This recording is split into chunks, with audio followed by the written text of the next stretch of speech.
తిరుమల శ్రీవారి మహాప్రసాదమైనటువంటి తిరుమల లడ్డూలో కల్తీ నెయ్యి వాడినటువంటి కేసులో దర్యాప్తు బృందం ఇప్పటికే నలుగురిని అరెస్ట్ చేసినటువంటి నేపథ్యంలో ఇప్పుడు వైవి సుబ్బారెడ్డిని అలాగే ధర్మారెడ్డిని ఆ దర్యాప్తు బృందం అరెస్ట్ చేసేటువంటి అవకాశాలు ఉన్నాయి అనేటువంటి వార్తలు వస్తున్న నేపథ్యంలో అసలు ఏం జరగబోతుంది ఈ కేసులు అనేది మనం పూర్తి స్థాయిలో విశ్లేషణ చేసుకుందాం. ప్రస్తుతం మనతో పాటున్నారు ప్రముఖ రాజకీయ విశ్లేషకులు జగదేవ్ గారు. వారితో మాట్లాడుతాం. జగదేవ్ గారు, హాయ్ అండి. హలో అండి.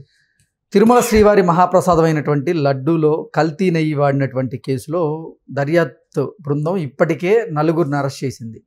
ఇక తదుపరి అరెస్టులుగా వైవి సుబ్బారెడ్డి గారిని అలాగే ధర్మారెడ్డి గారిని అరెస్ట్ చేసేటువంటి అవకాశం ఉంది ఈ దర్యాప్తు బృందం అనేటువంటి వార్తలు వస్తూ ఉన్నాయి. ఏంటి, దీన్ని ఎలా చూడాలి? టీటీడీ లడ్డు ఏదైతే కల్తీ వ్యవహారం చాలా దుమారం రేపింది. అయితే దాని మీద ఒక సిట్ వేశారు. ముందు సిట్ వేసిన తర్వాత ప్రభుత్వానికి అనుకూలంగానే చెప్తారు అది ఇది అంటే మొత్తానికి సిబిఐకి అప్పగించడం, కేంద్రానికి వినతి పెట్టడం ఇవన్నీ జరిగిన తర్వాత కేంద్రం కూడా ఆ సిబిఐ దర్యాప్తు బృందం ఎలా చేసిందంటే ఒక సీనియర్ ఐపీఎస్ ఆఫీసర్ని, అలాగే డ్రగ్స్కి రిలేటెడ్గా ఉండే ఒక ఆఫీసర్ని, రాష్ట్రానికి చెందిన వాళ్ళు ఒక ఇద్దరిని, ఇతర రాష్ట్రాలకి దీనికి సంబంధం లేని ఒక ఇద్దరిని, మొత్తం ఒక 5గురు కలిపిన ఒక బృందాన్ని పెట్టి ఆ బృందం సిబిఐతో ఇన్వెస్టిగేషన్ స్టార్ట్ చేసింది. సుమారుగా ఒక 2 నెలల పై నుంచి ఇన్వెస్టిగేషన్ నడుస్తుంది.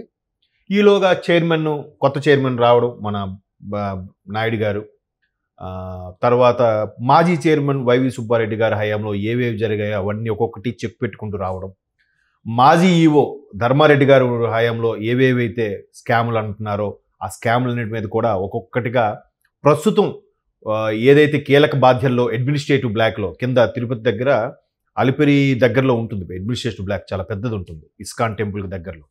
సో అడ్మినిస్ట్రేషన్ బ్లాక్లో ఉండే కీలకమైన కీ పొజిషన్లో ఉన్న 9 అధికారులని ఇప్పటికే అరెస్ట్ చేశారు. దాంతోపాటు ప్రస్తుతం ఉన్న వాళ్ళు ఏంటేంటి ఎక్కడెక్కడ అవకతవకలు జరిగాయి ఏంటి అంటే ఈ నెయ్యితో పాటు మరికొన్ని వ్యవహారాలు కూడా వెలుగు చూసాయంట.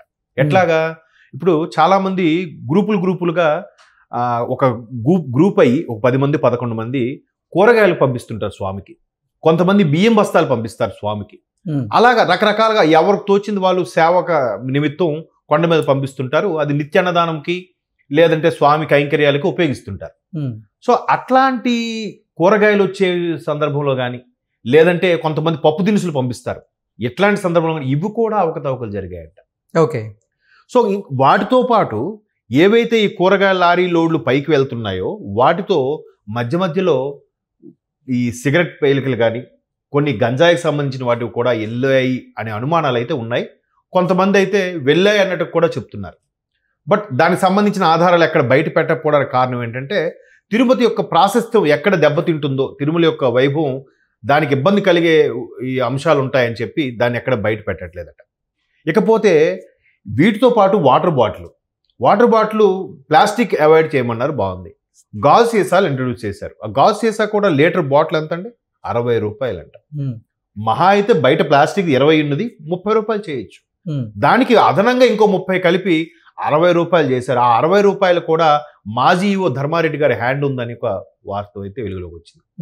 ఇది కాకుండా అన్య మతస్థులు కూడా అందులో ఉన్నారని, అన్య మతస్థులు కావాలని అక్కడ కొన్ని దోపిడీ చేసి అవి వాళ్ళ మతానికి లేదా వాళ్ళ ఆలయాలకి తరలించిపోతున్నారని ఒక ఇది కూడా ఉంది. దాని మీద రీసెంట్గా టీటీడీ కొత్తగా వచ్చిన చైర్మన్ గారు చెక్ పెట్టడం, వాళ్ళు కావాలంటే వాలంటీర్ రిటైర్మెంట్ తీసుకోవచ్చు లేదా మేము వేరే అడ్మినిస్ట్రేటివ్ బ్లాక్కి కింద వేరే దేవాలయాలకి ఎక్కడికైనా దేవస్థానం సంబంధం లేకుండా ఉద్యోగాల్లో నియమించడానికి ఆల్రెడీ జీవో పాస్ చేశారు. ఇదిలా ఉంటే ఈ సిబిఐ వాళ్ళతో పాటు వచ్చిన ఈ 5గురు బృందం ఒక్కొక్కటి ఎంక్వైరీలో రకరకాలుగా విస్తుపోయే నిజాలు బయటకు వస్తున్నాయి. నెయ్యి కల్తీ జరగలేదని చెప్తున్నారు కానీ ఆ నెయ్యి శాంపిల్స్ తెప్పించిన వాటిలో పూర్తి స్థాయి అంటే ఆల్రెడీ లడ్డూలో కలిసింది, అది ప్రజలకు డిస్ట్రిబ్యూట్ అయిపోయింది, తినేశారు. ఇప్పుడు దానికి శాంపిల్ అంటే ఎక్కడ తెస్తాం? లేదు కదా. దాన్ని టెస్ట్ చేయడానికి కూడా అవకాశం లేదు కదా. ఏదైతే ఎప్పుడో నెయ్యి సప్లై చేసిన దాంట్లో దొరికిందన్న దానికి ఇదే నెయ్యి అందులో కలిసిందనడానికి సరైన ఆధారాలు కూడా లేవు. ఆ లేకపోవడం కింద స్థాయి ఉద్యోగుల్లో కూడా సరే ఒక్కొక్కరు ఒక్కొక్క రకమైన ఆన్సర్ చెప్పడం వల్ల పొంతన కుదరట్లేదంట. ఈ వచ్చిన నెయ్యికి ఇది లడ్డూలో కలిసిందనడానికి దానివల్ల కూడా ఎన్ని రోజులు డ్రాగన్ అయిందని కూడా ఒక సమాచారం ఉంది. సో మొత్తం మీద రకరకాల ఇష్యూస్ అయితే నడుస్తున్నాయి. రెగ్యులర్గా కర్ణాటక చెందిన నందిని ఏదైతే ప్రొడక్ట్స్ ఉన్నాయో మిల్క్ ప్రొడక్ట్స్ వాళ్ళకి సంబంధించిన నెయ్యిని తెచ్చుకున్న వాళ్ళు సడన్గా వైసీపీ ప్రభుత్వంలో ఆ కాంట్రాక్ట్ క్యాన్సిల్ చేసి ఎక్కడో హర్యానా నుంచి తీసుకొచ్చి తిరుపతి అవుట్కట్స్లో పౌల్ట్రీస్గా పెట్టి దాని నుంచి మళ్ళీ తమిళనాడులో ఒక పౌల్ట్రీస్ పంపించి అక్కడి నుంచి నెయ్యి రూపంలో ఏంటి మళ్ళీ నష్టానికే అలాగ ఎలా కొనుక్కుంటారు? సో మొత్తం మీద చాలా అవకతవకలు జరిగాయి. గతంలో మనం చూసాం, ఒక దుమారమే రేగింది.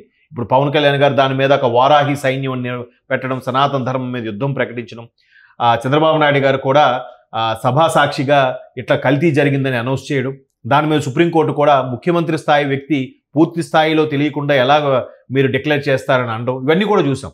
సో ఇప్పుడు ఏదైతే ఆ ఇన్వెస్టిగేషన్కి టీం వచ్చారో వాళ్ళు ఒక్కొక్కటిగా తీస్తుంటే కల్తీ జరిగిందని నిర్ధారణకైతే రాగలిగారు, ఇంకా పూర్తి స్థాయిలో ప్రూఫ్స్ అయితే సంపాదించలేరు. అయితే ఈ వ్యవహారంలో కీలకమైన వ్యక్తులు నలుగురిని అరెస్ట్ చేశారని చెప్పారు కదా అడ్మినిస్ట్రేటివ్ సంబంధించి.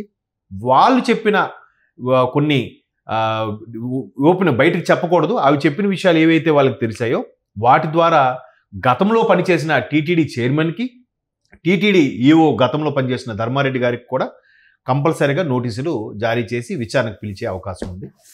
వాళ్ళ విచారణ తదుపరి అప్పుడు ఇంకెవరెవరిని పిలవాలి ఏంటి అనేది కూడా నిర్ధారణకు వస్తారట. సో ఇప్పుడు మాజీ ఈఓ ధర్మారెడ్డి గారు, అలాగే వైవి సుబ్బారెడ్డి గారు మాజీ చైర్మన్ రాజ్యసభ సభ్యుడు, ఆయన ఇచ్చే వాంగ్మూలం బట్టే ఇంకా ఏం జరిగింది ఏంటని తెలుస్తుంది. ఇప్పుడు కింద స్థాయిలో ఎవడో కక్కుర్తి పడ్డాడు, లేదా కింద స్థాయి కొంతమంది అడ్మినిస్ట్రేటివ్ ఆఫీసర్స్ ఎవరో ఆ వేరే ప్రొడక్ట్స్ మిల్క్ ప్రొడక్ట్స్తో లాలూచి పడి గడ్డి తిన్నారు అనుకుందాం. వీళ్ళకేం పోయింది? బాబు మాకు తెలియదు, కింద స్థాయిలో ఎవడో కక్కుర్తి పడ్డాడు, నిజంగా వాడు ఎవడైనా సరే వాడికి శిక్ష విధించండి, వాడికి శిక్ష ఖరారు చేయండి, దానికి పూర్తి మద్దతు మాకు ఉంటుంది ఒక్క మాట అనొచ్చు కదా. వీళ్ళు అనట్లే. ఆ రోజు నుంచి ఈ రోజు వరకు కూడా చూడండి, కల్తీ జరగలేదు, మా ప్రభుత్వం అదేమీ లేదు, ఇదంతా మా మీద ప్రజలకు మభ్యపెట్టడానికి చెప్తున్నారని అంటున్నారు. కానీ ఆ ఒక్క మాట అనేస్తే అయిపోయిందిగా. అంటే మీరు అలా అనట్లేకపోతున్నారంటే కల్తీ జరిగిన దాంట్లో వీళ్ళ హ్యాండ్ కూడా ఉందన్నమాట. ఇప్పుడు ముత్యాలమ్మ గుడిలో సంబంధించి ఒక ముస్లిం కుర్రోడు చేసిన పని అని వచ్చింది. వెంటనే ముస్లిం సమాఖ్య ఏమన్నారు? ఆడు ఏ మతస్థుడైనా సరే శిక్షించండి, అలాంటి పని చేయడం తప్పు, మత విద్వేషాలు రెచ్చగొట్టడం తప్పు, మత కలహాలకు దారి తీస్తుంది, వాడిని శిక్షించండి, మాకే అభ్యంతరం అని చెప్పారుగా. అక్కడికి అది క్లియర్ అయిపోయింది కదా. సో వీళ్ళు ఎందుకు చెప్పలేకపోతున్నారు? వాడు ఎవడు తప్పు పని చేసినా వాడిని వదలకండి అని అనొచ్చు కదా. ఒక్క వైసీపీ నాయకుడు కానీ వైసీపీ మేనేజ్మెంట్ కానీ ఇంతవరకు ఒక స్టేట్మెంట్ ఇవ్వట్లేదు, మాకు సంబంధం లేదు, మేము చేయలేదని. అసలు కల్తీయే జరగలేదనే వాదిస్తున్నారు ఇప్పటికీ. మమ్మల్ని బద్నాం చేయడానికే కూటమి ప్రభుత్వం ఈ విధంగా తెర మీద తీసుకొచ్చిందని చెప్తున్నారు తప్ప కల్తీ చేయలేదని ఒక మాట చెప్పవచ్చు కదా. కిందోడు ఎవడో చేశాడు, ఆ వెధవో లేకపోతే ఆఫీసులో ఎవడో ఒకడు సమ్ఎక్స్, వాడిని తిట్టొచ్చు కదా. ఎందుకు తిట్టలేకపోతున్నారు? అంటే కింద స్థాయి నుంచి పై స్థాయి వరకు అందరి హస్తాలు అందులో ఉన్నాయనే కదా. మరి లేనప్పుడు ఓపెన్గా ఒప్పుకోవచ్చు కదా. సో ఇప్పుడు ఏదైతే సిబిఐ ఎంక్వైరీతో పాటు ఈ 5గురు టీము మొత్తానికి నోటీసులు జారీ చేసిందో, ఇప్పుడు సుబ్బారెడ్డి గారు, ధర్మారెడ్డి గారు, ధర్మారెడ్డి గారు అనేది తేలుతుంది. సో వాళ్ళు ఇచ్చిన దాన్ని బట్టి ఇంకెంతమంది చేతులు ఉన్నాయి, టీటీడీలో కీలక పొజిషన్లో ఇంకెంతమంది అధికారులు ఉన్న వ్యవహారం కూడా త్వరలో బయటికి రాబోతుంది.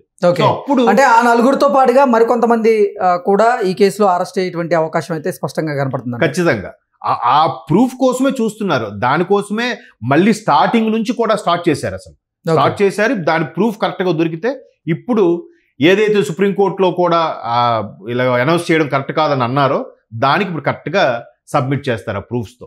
ఓకే అండి, thank you so much. Thank you.